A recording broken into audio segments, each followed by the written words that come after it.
లాలి భారత రాజ్యాంగ సుప్రీంకోర్టు ఇచ్చినటువంటి వర్గీకరణ తీర్పుని దళితుల ఐక్యత, దళితుల ఐక్యత. జోహార్ డాక్టర్ బిఆర్ అంబేద్కర్.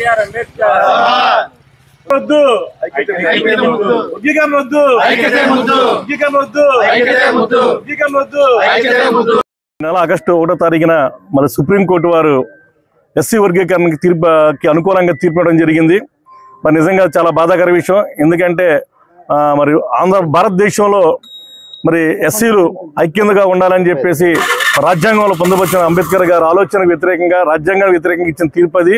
దాన్ని పునఃపరిశీలించాలని చెప్పేసి భారతదేశంలో అన్ని దళిత సంఘాలు మరి ఈరోజు భారత బంద్ పిలుపునివ్వడం జరిగింది. అందులో భాగంగా ఈరోజు మరి బంద్ నిర్వహించడం జరిగింది.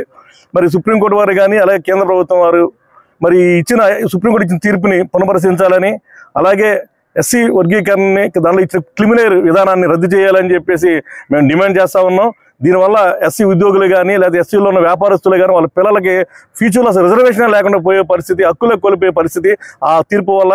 కాబట్టి ఆ తీర్పుని వెంటనే మరి పునఃపరిశీలించాలని మరి డిమాండ్ చేస్తూ, మరి అంతకీ అభిమానం ఉంటే అంతకీ వర్గీకరణ చేయాలనుకుంటే భారతదేశంలో మరి అనేక ఆస్తులు మరి ఉన్నాయి. అట్లా మరి విభజించి మరి దళితులకు ఇవ్వాల్సిన వాటాలో మరి దళితుల వాటా విభజించి ఆస్తులు పంచి పెడితే బాగుంటుంది. అలాంటి చేయాలి తప్ప ఒకే కులంలో గుంపులుగా గొడవలు పెట్టుకుని వాళ్ళ రాజ్యాధికారం కోసం లేదా వాళ్ళ పార్టీ బలం కోసం ఇచ్చే ఈ తీర్పుల్ని లేదా ఈ విధానాన్ని వ్యతిరేకిస్తూ మరి ఇలాంటి మళ్ళీ పునరుద్ధరణ కాకుండా వెంటనే ఎస్సీ వర్గీకరణ విధానం రద్దు చేసి ప్రీమియర్ విధానం రద్దు చేసి సుప్రీంకోర్టు కానీ కేంద్ర ప్రభుత్వం కానీ పునఃపరిశీలించాలని డిమాండ్ చేస్తాం.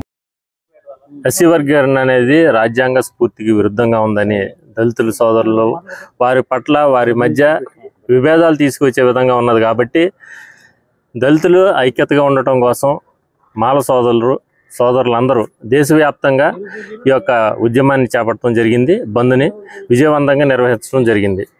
ఈ ఎస్సీ వర్గీకరణ అనేది రాజ్యాంగ స్ఫూర్తిలో ఆర్టికల్ 341కి విరుద్ధంగా జరిగింది. రాజ్యాంగబద్ధంగా జరగాల్సిన ఈ వర్గీకరణను ఒక ఏకపక్షంగా ఒక వర్గానికి ముడుపులు ముట్టించి విభేదాలు సృష్టించే విధంగా ఉంది. కాబట్టి దీన్ని దేశవ్యాప్తంగా వ్యతిరేకిస్తున్నారు.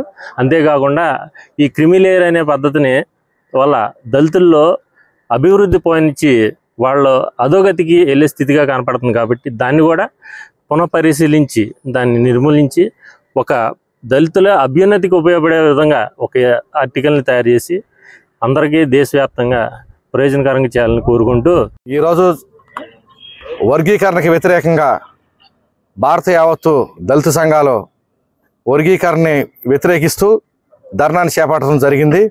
ఎందుకంటే వర్గీకరణకి సుప్రీంకోర్టు వ్యతిరేకంగా ఇచ్చినటువంటి తీర్పుని రాజ్యాంగంలో ఉన్నటువంటి 341 సవరణ చేయకుండా సుప్రీంకోర్టు ఈ యొక్క తీర్పునవటం అది కేవలం ఒక రాజకీయ స్వార్థాన్ని అది ప్రోత్సహించినట్టే అని చెప్పేసి ఈరోజు దేశమంతా కూడా భారత యావత్ అంతా కూడా దళిత సంఘాలు భారీ ఎత్తున బంద్ చేయడం జరిగింది.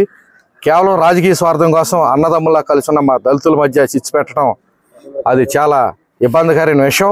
ఎందుకంటే రాజ్యాంగంలో ఉన్నటువంటి హక్కుల్ని నీరుగార్చే పరిస్థితి తీసుకొస్తున్నది. కాబట్టి మేము దీన్ని వ్యతిరేకిస్తూ పోరాటాన్ని ఈ వర్గీకరణ వ్యతిరేకంగా కొనసాగిస్తూనే ఉంటామని చెప్పేసి తెలియజేస్తున్నాం.